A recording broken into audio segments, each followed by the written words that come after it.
Class 11-এর নতুন সিলেবাসে Michael Madhusudan দত্তের ঈশ্বরচন্দ্র বিদ্যাসাগর কবিতাটা অন্তর্ভুক্ত করা হয়েছে। এই কবিতাটি আমি বিশ্লেষণ করে বুঝিয়ে দিচ্ছি।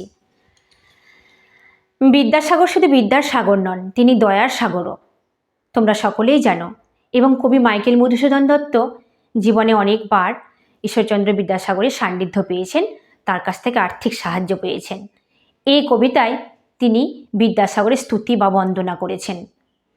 বিদ্যাসাগর তুমি বিখ্যাত ভারতে।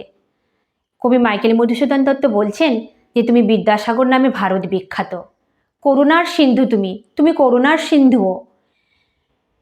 সেই জানে মনে দিন যে, শুধুমাত্র সেই জানে যে দিন, সেই জানে যে তুমি তোমার মধ্যে কতটা করুণা রয়েছে। দিনের বন্ধু, এটা সম্বোধন অংশরূপে ব্যবহৃত হয়েছে। ঈশ্বরচন্দ্র বিদ্যাসাগরকে দিনের বন্ধু বলে সম্বোধন করছেন কবি মাইকেল মধুসূদন দত্ত। উজ্জ্বল জগতে হেমাদ্রির হেমকান্তি অম্লান কিরণে।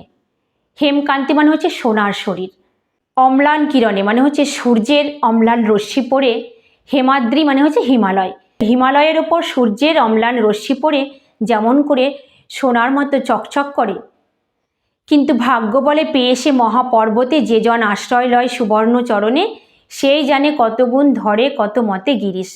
কিন্তু ভাগ্যের গুণে সেই মহাপর্বত স্বরূপ ঈশ্বরচন্দ্র বিদ্যাসাগরের সান্নিধ্যে যিনি বা যারা আসতে পেরেছেন তারাই জানেন যে তার মধ্যে কত গুণ আছে, পর্বতের মতো তার মধ্যে কত গুণ আছে। বিশাল পর্বতের সঙ্গে ঈশ্বরচন্দ্র বিদ্যাসাগরকে তুলনা করেছেন।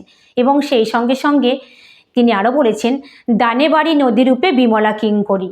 যেমন করে কিঙ্করী বা দাসী স্বরূপ নদী যেমন করে স্বচ্ছ জল দান করে নিঃস্বার্থভাবে, ঠিক সেই রকম করে বিদ্যাসাগরকে সেই নদীর সঙ্গে তুলনা করেছেন।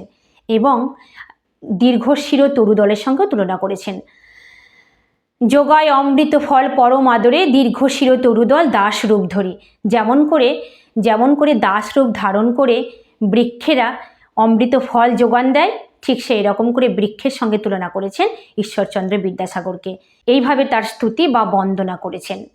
পরিমলে ফুল ফল দিয়ে যেমন করে বৃক্ষ চারিদিক ভরিয়ে দেয়, ঠিক সেই রকম করে গুণ দিয়ে বিদ্যা দিয়ে বিদ্যাসাগর গোটা পৃথিবীকে আলোকিত করেছেন। দিবসে শীতল শাসী ছায়া বনেশ্বরী, নিশায় সুশান্ত নিদ্রা ক্লান্তি দূর করে। দিবসে যেমন করে ছায়া দান করে, শীতল ঠান্ডা বাতাস দান করে গাছ, এবং সেই বনেশ্বরী রাত্রিবেলায় সুশান্ত নিদ্রা দিয়ে যেভাবে ক্লান্তি দূর করে, ঠিক সেই রকম বিদ্যাসাগর সেই সমস্ত গুণের অধিকারী, গাছের মতো নদীর মতো। সেই বিদ্যাসাগরের সান্নিধ্য যারা পেয়েছেন, তার অপার করুণা যারা পেয়েছেন, তারা তা জানেন তিনি কত গুণের অধিকারী।